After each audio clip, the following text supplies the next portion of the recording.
نبی پاک صلی اللہ علیہ وسلم نے فرمایا دو دولتیں اگر کسی کو اللہ دے دے تو سمجھے اللہ نے اسے دنیا کی سب سے زیادہ دولت عطا فرما دی۔ یا رسول اللہ صلی اللہ علیہ وسلم وہ دولت کون سی ہے؟ نبی پاک فرماتے ہیں دو قسم کا سرمایہ جس کو ملا اسے کائنات کی ہر نعمت مل گئی۔ اور حضور نے فرمایا میں اپنے غلاموں کو نصیحت کرتا ہوں یہ دو دولتیں ایسی ہیں جو اللہ سے مانگا کریں، یہ مل گئے تو تمہیں ہر شے مل گئی۔ یا رسول اللہ وہ کون کون سی چیزیں ہیں؟ فرمایا ایک جس شخص کو اللہ نے معاف کرنے کی دولت عطا کر دی، اور دوسرا میرے مصطفیٰ نے فرمایا جسے اللہ نے یقین کی دولت عطا فرما دی۔ جس کو یہ دو دولتیں مل جائیں، ایک درگزر کرنا، دوسرا رب رسول پہ یقین کامل رکھنا، اسے کائنات کی ہر شے مل گئی۔ میرے نبی پاک نے فرمایا جب بھی دعا مانگو خدا سے یہ دو نعمتیں مانگا کرو۔ سن لو اور یاد رکھنا، بڑا پہلے کہا تھا کسی کو عزت دیتا ہی وہ ہے جس کے اپنے پاس ہوتی ہے، اور جس کے اپنے پاس نہیں ہوتی وہ کیسے کسی کو عزت دے گا؟ عزتیں دینی شروع کرو، محبتیں بڑھنی شروع ہو جائیں گی۔ آپ پیار کرنا شروع کر دو، آپ دیکھو پیار کا فروغ ہونا شروع ہو جائے۔ ہم نے عزتیں چھوڑ دی۔ امیر المومنین خلیفۃ المسلمین حضرت سیدنا فاروق اعظم، لوگ کانپ رہے ہیں نام سے۔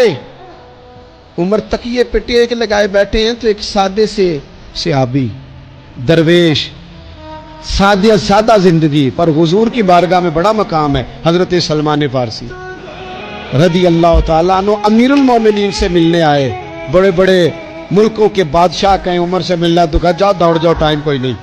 حضرت سیدنا سلمان فارسی آئے تو عمر پہلے اٹھ کے کھڑے ہوئے، پھر وہ اپنا تکیہ نکال کے تو حضرت سیدنا سلمان فارسی کو پیش کیا۔ حضرت سلمان نے تکیہ دیکھا،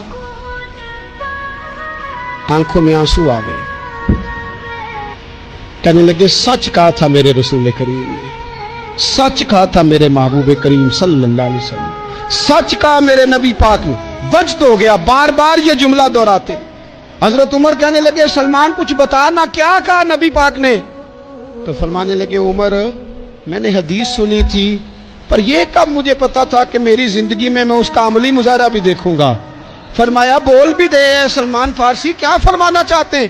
حضرت سلمان فارسی عرض کرنے لگے امیر المومنین میں نے اپنے کانوں سے سنا، میں نے خود حضور کی زبان نے فیض ترجمان سے اپنے کانوں سے سنا۔ اللہ کے رسول نے فرمایا اگر کسی کے پاس اس کا بھائی ملنے جائے اور وہ عزت کے ساتھ اسے اپنا تکیہ دے دے تو اللہ عزت دینے والے کی بخشش فرما دے گا، اللہ اس کی بخشش کر دے گا، مغفرت ہو جائے گی۔ میرا تکیہ دینے پہ، عزت دینے پہ، عزت کے ساتھ تکیہ دینے پہ، آنے والے مسلمان بھائی کی قدر کرنے پہ، لوگوں کی قدر شروع کر دیں۔ بے قدراں کچھ قدر نہ جاتی، کیتی خوب تسلی ہوں، دنیا دار پجاری زر دے کتیاں دے گل ٹلی ہوں، بک بک روشن اکھیاں تکیو ویک حویلی کلی ہوں، کوچ نصیر اساں جدوں کیتی پہ جانی تھر تھلی ہوں۔ لوگ قدر نہیں کرتے، لیکن جب قدر کرے کسی کی قدر کرے تو پھر اس سے سامنے والا ٹھنڈک محسوس کرتا ہے۔ لائٹ بند کر کے بھی رات کو صرف موبائل نہ دیکھا کریں، 10 منٹ نہ سوچنے پہ لگائیں کہ اگر آج جانا پڑے رب کی بارگاہ میں تو میری کو تیاری ہے۔ تھوڑا سا اپنے اوپر غور کریں۔ میں آپ سے عرض کروں ایک ٹائم پہ بندہ بالکل اکیلا رہ جاتا ہے، بالکل۔ میں نے دیکھا ہے کہ بزرگ اگر بیمار ہو گئے تو بچے ایک دوسرے سے مشورہ کرتے ہیں کہ آج تو رہنا ہے تو کل پھر میں اسپتال رہوں گا۔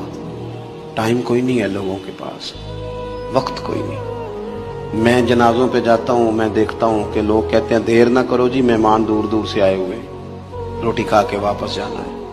نہیں یہ پوچھتا کوئی بھی، ختم ہو۔ او پئیاں دس دیاں جے قبراں جنہاں تے پھل پئے، ادھروں کوئی بھی نہیں آمدا، ادھروں تے لکھاں گئے، ادھروں کوئی بھی نہیں آمدا، ادھروں تے لکھ